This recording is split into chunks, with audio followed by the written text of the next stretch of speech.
The Birka burial, originally discovered in the 1870s, is possible proof of shield maidens or female Viking warriors in the Viking Age. Let's take a look. This is a photo of the Birka burial, a 1970s analysis of the bones discovered in 1870s, and a DNA analysis in 2014 confirmed the body is that of a woman's. The Birka grave dates to the 10th century. The site was a major trading center in the 10th century.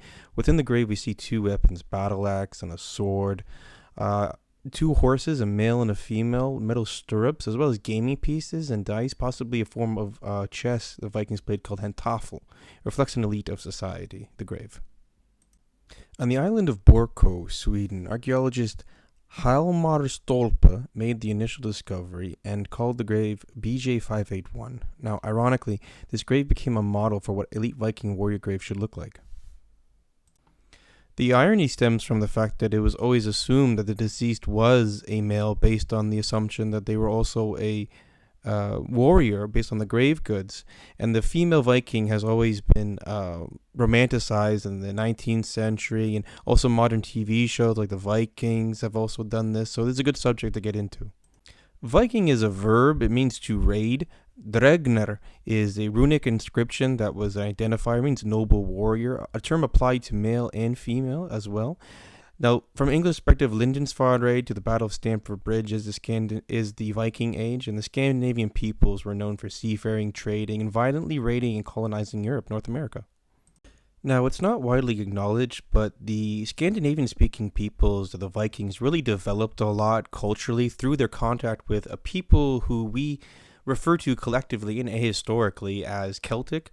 Now, the Celtic peoples were indigenous to the center of Europe, and their history goes back a long time, but around 1000 to 500 BCE, these peoples began to expand, going all the way as far as Turkey and into the what's called United Kingdoms. Now, increased urbanization and metalworking and shipbuilding all was imitated by the Vikings through their contact with the Celtic peoples.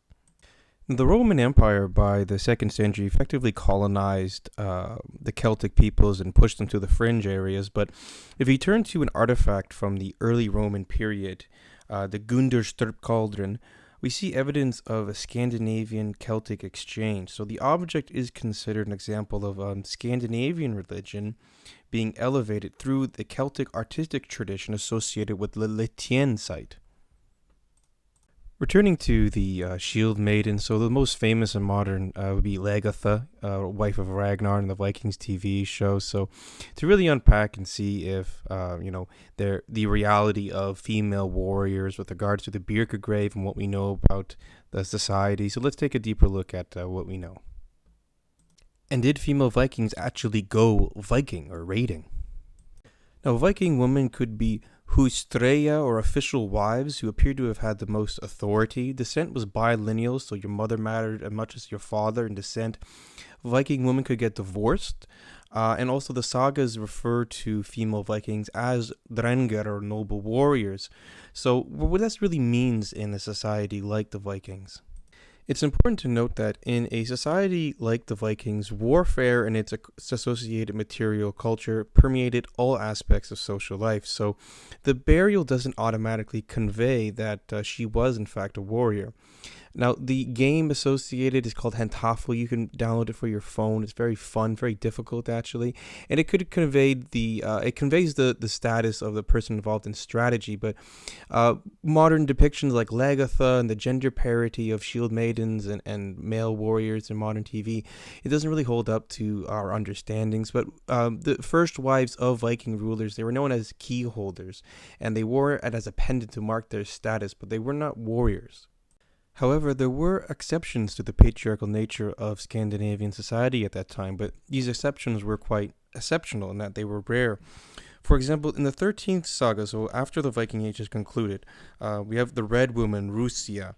Now, she was a daughter of Rig, a king dispossessed by a Danish king, Amund, and it was Rusla who turned to piracy, targeting the ships of Amund, who had dishonored her family.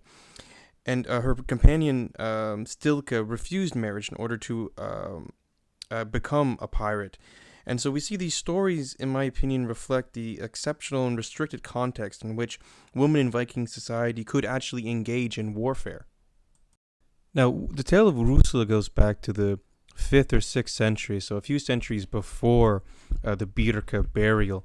But we can see that the exception was part of Viking life from the beginning of the Viking Age. We need to have some cautions for grave analysis, so we tend to bring our own preconceptions of gender. There's also a symbolic nature of grave goods and multifaceted, so the role of the warrior in Scandinavian society was not restricted to combat. By that I mean prestige could be accumulated in numerous ways, but the expression of that prestige was often through a militant vocabulary or a militant material culture, and sometimes grave goods could reflect grief as opposed to the status of the individual. Archaeologist Charlotte Hedenstierna-Johnson also mentions that the problem is that there's not a good standard for what a warrior skeleton should look like, so we don't really have enough data available from that time to see, okay, this skeleton was definitely from a warrior or was not, for instance. So was the Birka burial an actual warrior? Well, is kind of inconclusive. There were exceptions, and there was a huge significance, especially in the mythology on the Valkyries. And I think it was likely, however, that this person was a key holder or an official wife who was honored with the prestige associated with warrior, as was a custom in Scandinavian society. But, please let me know. What do you think? What do you think that she was a warrior? And I also just wanted to mention about the ships of the Vikings. They could be turned both ways, and they were perfect for raiding. And so just a quick note on the Vikings. So the Vikings TV show really mixed up the timeline. The main characters are in no way contemporary. Just wanted to mention that. And the whole show is based on the Tales of Ragnar saga written by Saxo Grammaticus and other people in the, I think, 12th century, but legends that predate before that. So yeah, the jury is still out on the. I just don't think there was like a gender parity of shield maidens and regular male warriors in society at that time. I think it was quite rare. I think the key holder status of an official wife was probably the highest rank for the most part of a noble at that time.